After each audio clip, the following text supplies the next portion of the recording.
to me, 'cause what you said to me cut so deep, and now you're Paty, no Pode? Pode. dead to me. Olá, pessoal, começando mais um Paty no Pode Pode. Aqui é uma biblioteca online com informações sobre o câncer, onde eu entrevisto profissionais da saúde e também o paciente, que é meu semelhante. Minha convidada de hoje, já vou colocá-la aqui em cena, é a Anne Carrari. Bom dia, Anne, tudo Bom bem? dia, querida. Tudo bem? Um prazer estar aqui com você hoje. O prazer é todo meu, estou muito feliz de estar aqui com você. Anne, para as pessoas te conhecerem um pouquinho melhor, eu gostaria que você contasse um pouquinho da sua história para a gente. Eu tenho 49 anos, sou mãe da Camila, do Danilo, do Derek, sou graduanda em saúde pública pela USP, sou voluntária em diversas ONGs, movimentos e instituições que garantem os direitos da pessoa com câncer. E lá em 2015, quando eu tive o meu diagnóstico, eu gosto sempre de contar isso porque foi tão assim louco. O meu único sintoma foi um inchaço abdominal persistente. A minha barriga começou a inchar. E eu, na época, eu me lembro que eu me achava bastante esclarecida em relação à minha saúde, nunca tive problema em procurar ginecologista, tive 3 partos normais, então, assim, tinha meu ginecologista da vida, estava com os meus exames em dia. O que eu não sabia é que o câncer de ovário é um câncer silencioso e diferente de outros tipos de câncer, ele não conta com exame de rastreamento eficaz. Então, eu não sabia que o Papa Nicolau, por exemplo, não pega câncer de ovário. E aí eu me lembro que a minha barriga começou a inchar e eu procurei por 3 médicos e a minha barriga só aumentava. E eles olhavam para mim e falavam, olhavam meus exames que estavam em dia e falavam: você está ótima, você é super saudável, isso são gases, vai passar, vai passar. E aí, Paty, quando você escuta de um médico que você confia, e no meu caso de Sim. 3 médicos, né, que eu fui buscar outras opiniões, dizendo que estava tudo bem e que ia passar, aquilo te tranquiliza, né? E um até me falou: não, você deu uma engordadinha, aumenta a atividade física, que vai passar. Eu só sei que essa peregrinação aí durou 1 mês e meio, praticamente, e aí eu estava com uma barriga já como se fosse de grávida, as minhas Meu calças Deus. não fechavam mais. Pensa, assim, uma pessoa que ia se vestir e estava usando vestidinho só, legging, porque eu não nem estava nas minhas roupas mais. E eu comecei a sentir peso no baixo ventre, comecei a sentir falta de ar, eu já não achava posição para dormir. E aí eu fui num pronto-socorro numa segunda-feira de manhã e chegando lá foi uma médica, uma mulher que me atendeu, e eu falei: doutora, pelo amor de Deus, pede algum exame de imagem, porque eu tenho certeza que isso não pode ser só gás. E ela me disse que a conduta médica competia apenas ao médico e não ao paciente. Eu acho que aquele meu pedido de socorro tocou ela e ela pediu um ultrassom. No ultrassom eu já estava com uma ascite volumosa, que é líquido na cavidade abdominal. E para investigar o porquê dessa ascite, ela pediu uma tomografia e exames laboratoriais, marcadores tumorais. Ô, E Anne, deixa eu só tirar uma dúvida com você. Você tem convênio? Não. Nessa Tá, época, todo o meu tratamento é feito no ICESP, né? Eu sou aluna certo. USP e um dos hospitais do segundo, por exemplo, que eu fui buscar ajuda foi no Hospital Universitário da USP. E acabei sendo diagnosticada ali pelo Sistema Público de Saúde. Eu moro em São Aham. Paulo.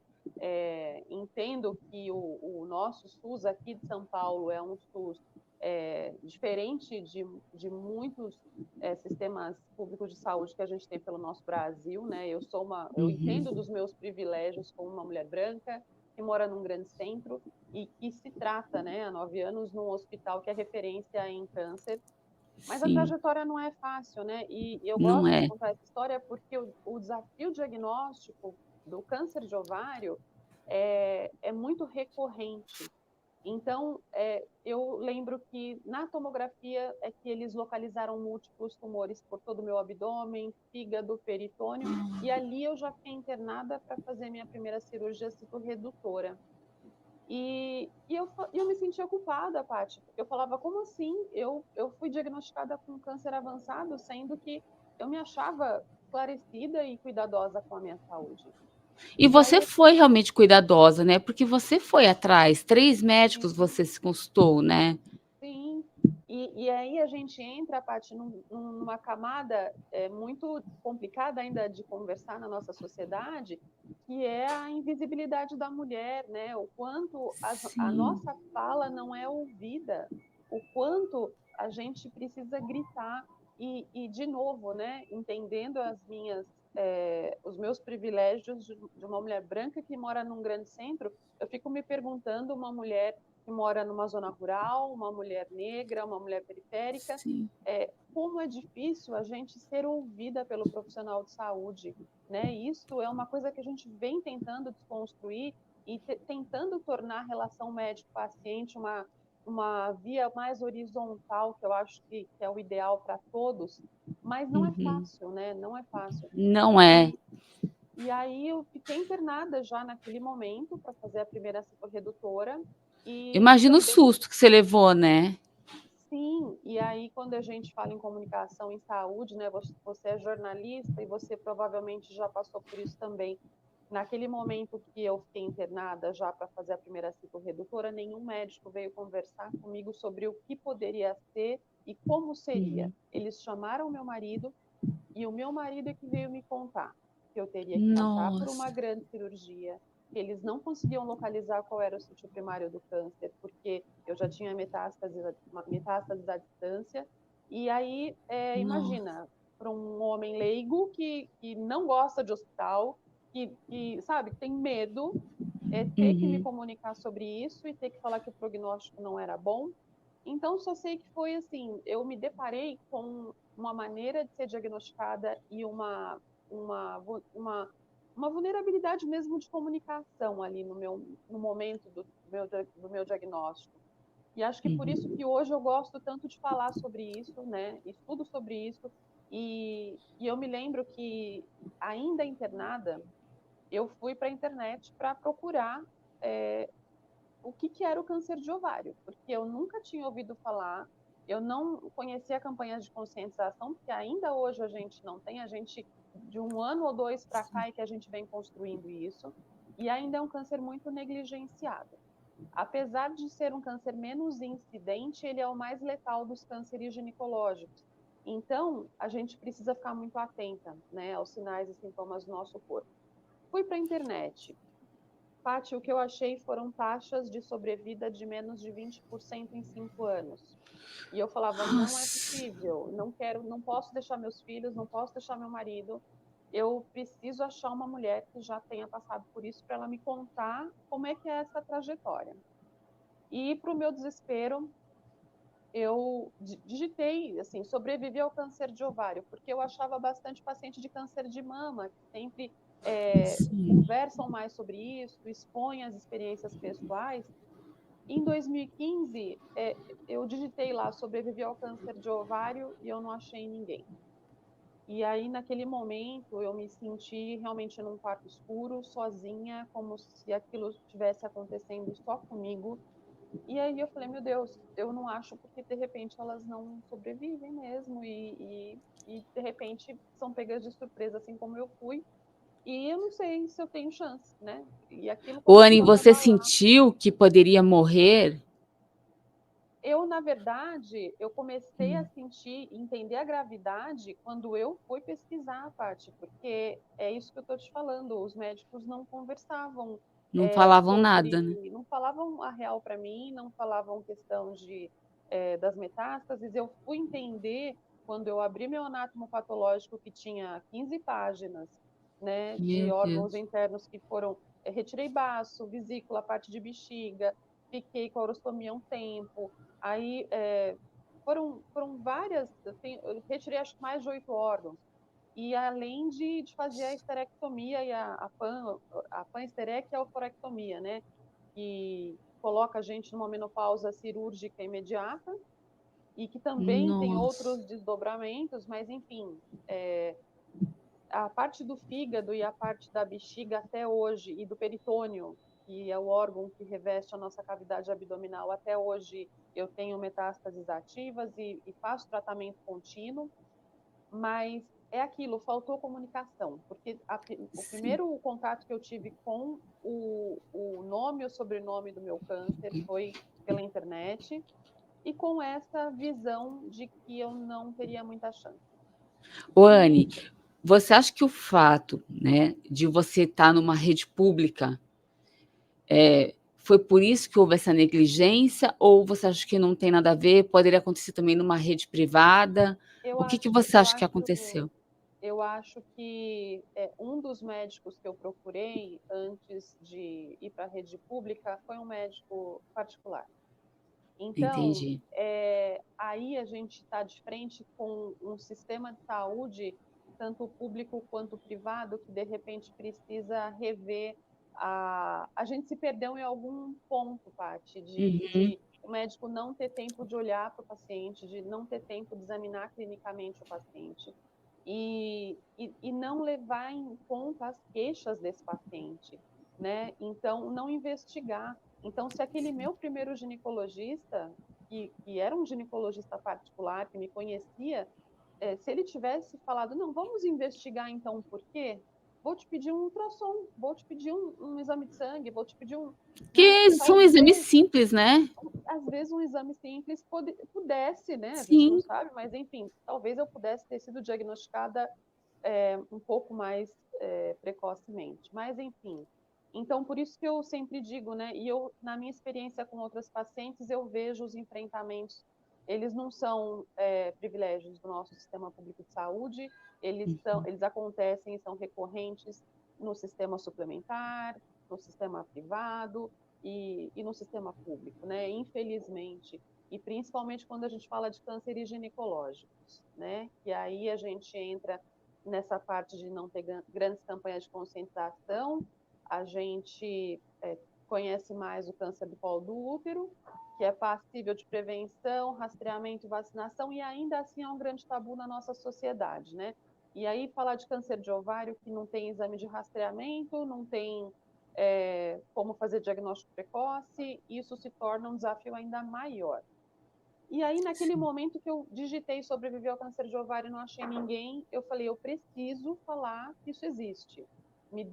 Eu senti uma necessidade de falar sobre aquilo, né? Eu tenho uma filha, mulher, hoje ela tem 26 anos, mas eu falei, eu preciso falar para minha família, para as mulheres, para todo mundo que isso Uhum. existe. E foi aí que eu criei meu Instagram exatamente com esse nome, né? Sobrevivi ao câncer de ovário. Muitas pessoas falam, me questionam, né? Ai, que nome esquisito, que nome comprido, que nome, né? Mas foi assim que eu Foi o que me chamou a procurei. atenção, viu, Anne? Que eu falei, É, olha, quer dizer, acho que deve ser algo que não é muito falado, né? Me chamou muito a sim. atenção esse E, nome. e esse nome, Pati, é o que faz com que as mulheres hoje me encontrem. E elas me Com encontram. certeza. Então, eu há muito tempo já deixou de ser só sobre a minha história de vida, né? Eu Uhum. passei a entender que era uma causa e que a gente tinha que dar voz a essa causa, a gente tinha que dar representatividade para essa causa, para que outras mulheres não precisassem mais passar por tudo que eu passei e que por tantas Sim. mulheres passam, né? Então, no meio do caminho foram outras cirurgias redutoras, obstruções intestinais, internações, suboclusões. Nossa.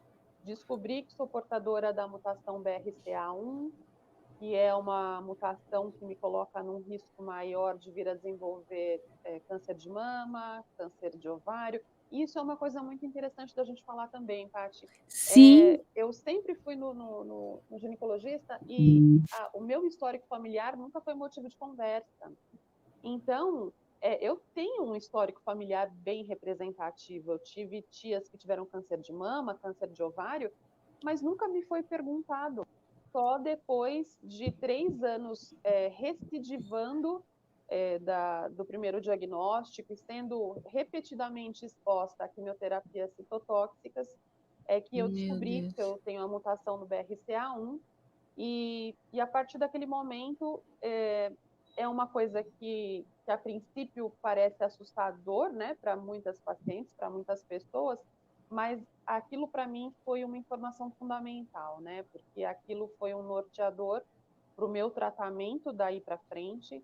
Hoje a oncologia vive um novo momento e eu só estou aqui hoje graças a esse novo momento. Hoje a gente vive uma nova era na oncologia, né, onde a gente pode tratar cânceres metastáticos como uma doença crônica e no meu caso, hoje eu faço uma quimioterapia oral, uma terapia-alvo, que age diretamente nessa mutação genética que eu tenho, fazendo com que as metástases fiquem controladas, né? Então, a gente não fala em cura quando a gente fala em câncer metastático, mas eu estou convivendo, graças a Deus, com e apesar do câncer há 9 anos, como uma doença crônica. E aí vem outros desafios, né? Porque eu sou muito engajada nessa questão também, nessa causa de que o que aconteceu comigo, e se eu estou aqui hoje foi porque eu conheci os meus direitos e fui atrás. Então eu quero que isso aconteça na vida das outras mulheres também. Então eu me engajo muito politicamente, eu me engajo muito nessa questão de participação social e no quanto a voz do paciente importa, né? Fora do Brasil, a gente vê organizações de pacientes muito mais assim consolidadas e que discutem ali frente a frente com os tomadores de decisão sobre o que é valor na vida deles, sobre o que é um tratamento que realmente dê qualidade de vida. E aqui no Brasil a gente está engatinhando, mas eu acredito muito que essa nossa nova geração de pacientes está caminhando para isso, para que a gente realmente conquiste, né, um tratamento digno, eficaz e menos tóxico para todas as pacientes, para todas as mulheres, porque já é muito difícil, né, ser mulher no nosso país, já é muito difícil você não ser ouvida pelo profissional de saúde. E eu recebo assim mensagens de mulheres que moram em lugares que nem barco chega, Tati. E elas me falam desesperadas, Anny, por onde eu começo? Para quem eu peço ajuda?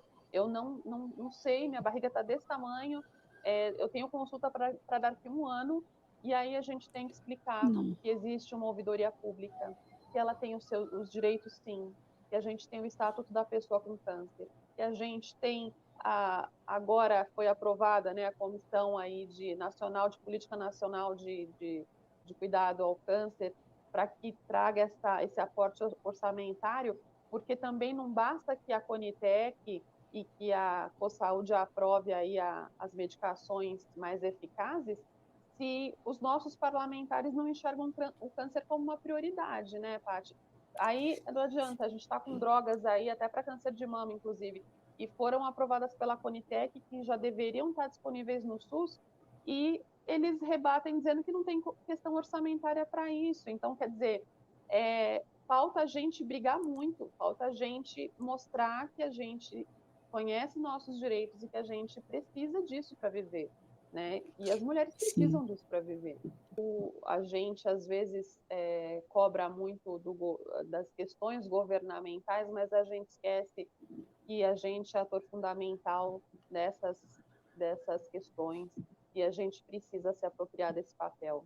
Eu sei que não é fácil você ter o diagnóstico de câncer, você ir atrás do tratamento adequado, a tua vida vira de cabeça para baixo, mas daí para frente, se você não entender que você tem que ir atrás dos seus direitos, você pode não ter a chance de viver da maneira mais digna e adequada que você tem, né? Então, assim, por isso que eu sempre gosto de falar sobre isso nos congressos, nas palestras que eu dou, porque a paciente, ela precisa se entender como fator ali, ator fundamental, e a participação social é muito importante, a gente participar das consultas públicas, a gente se aproximar. Às vezes as pessoas falam, Anny, eu não gosto de política, eu não gosto. Mas, gente, a gente faz política todos os dias na nossa casa. A gente faz política na nossa vida desde o momento que a gente acorda, desde o momento que a gente nasce. Então, eu acho que lutar por políticas públicas que olhem para a saúde da mulher com dignidade, com integralidade, né, e com respeito, eu acho que é fundamental.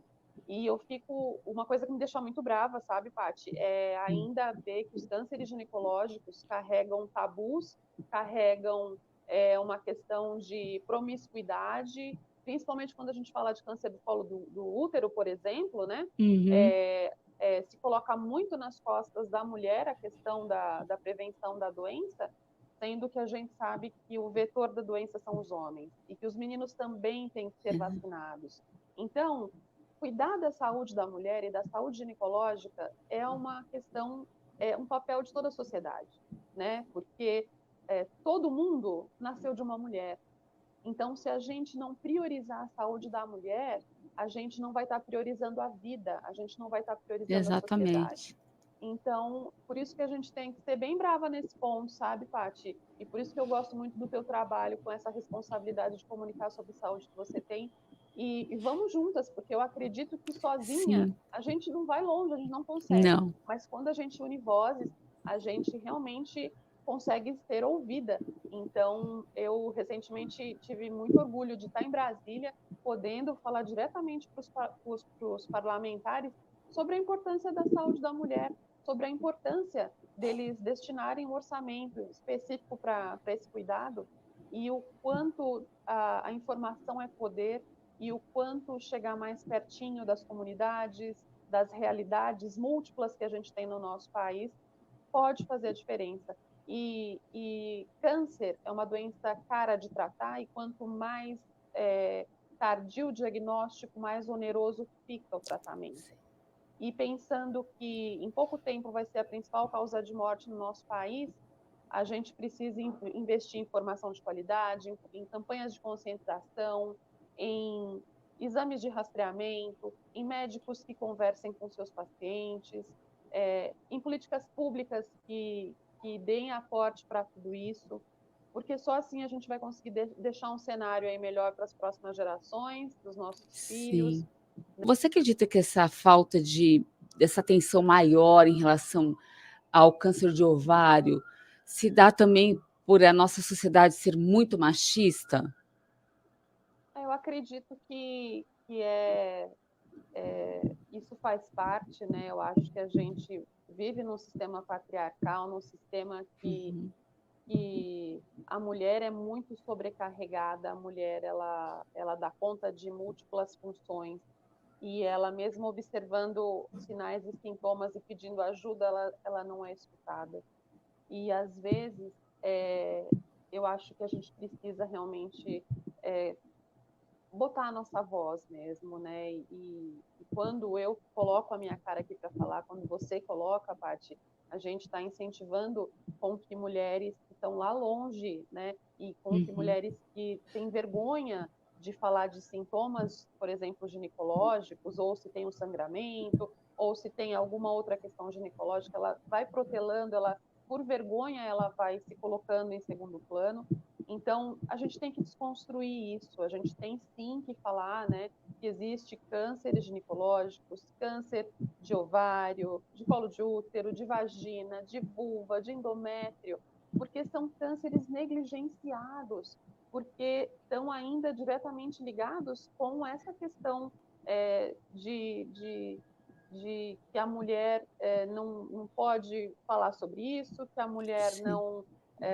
não deve falar sobre isso, e pelo contrário, né? Eu acho que a gente vê campanhas de conscientização sobre câncer de próstata que são, às vezes, bem diferentes, sabe? A gente vê um cuidado, uma preocupação, né, em tratar ali a saúde masculina e até a sexualidade masculina de uma maneira diferente da sexualidade feminina, né? E vou te dar um Exatamente. exemplo claro disso que aconteceu comigo. Quando É. eu fiz a primeira esterectomia, fiquei menopausada, e você conviver, sou 9 anos menopausada já, né? E partiu de mim essa demanda de falar para o médico, olha, eu não consigo ter relação, tenho ressecamento Uhum. vaginal, tenho os calores da menopausa que eu não aguento mais, perda de libido, que eu faço? Me ajuda, porque eu quero viver, mas eu quero viver com qualidade de vida. E ele olhou para mim e ele travou ali, porque ele falou: Nossa, mas. Então, eu acho que a gente está conseguindo viver mais com câncer e a gente está trazendo também essas demandas, né? De priorizar a qualidade de vida, independente de qual tipo Sim. de câncer seja. E eu acho que a mulher não pode mais ter vergonha de falar sobre isso, né? É um direito nosso. E se a gente não for atrás e não se habituar, e habituar as nossas filhas, os nossos filhos a falarem sobre isso, fica muito difícil, né? Eu acho que é o Muito primeiro passo difícil. para a gente criar essa comunicação é falar dentro de casa, falar com a família. Então, converse com seus familiares sobre histórico familiar, converse com a sua filha sobre vida sexual, converse com seus filhos sobre a importância da vacinação, né, contra o HPV, por exemplo, que protege do câncer de colo do Uhum. útero. E assim, esteja atenta aos sinais e sintomas do seu corpo, né? E não vá deixando para depois. Eu acho que isso é muito importante. Falar sobre câncer, tem gente que fala assim para mim, ai, que chato, você só fala de câncer. Eu falo de câncer porque falar de câncer é falar sobre novas perspectivas, é falar sobre possibilidade de vida. E ajudar E outras pessoas a identificarem mais rapidamente que tem alguma coisa errada com o corpo, né? Porque o corpo dá exatamente, sinal. exatamente. E é muito triste a gente pensar que ainda hoje, Paty, tem pessoas que não pronunciam a palavra câncer, né? Então a Tem gente tem um muito tabu trabalho ainda. a gente tem um trabalho gigante pela frente, a gente tem um trabalho gigante quando a gente fala em cuidados paliativos, quando a gente fala em sexualidade de paciente com câncer, quando a gente fala em defesa de direitos. O paciente às vezes tem medo de ir atrás dos direitos porque tem medo do médico, ele tem medo de perguntar, ele tem medo de colocar o que ele realmente sente, né? Então, são tantas camadas que a gente precisa aprofundar e falar para que a gente consiga encorajar outros pacientes a fazer o mesmo, né? E só juntas a gente vai conseguir. You are dead to me, 'cause what you said to me cut so deep, and now you're Paty, no pode? Pode.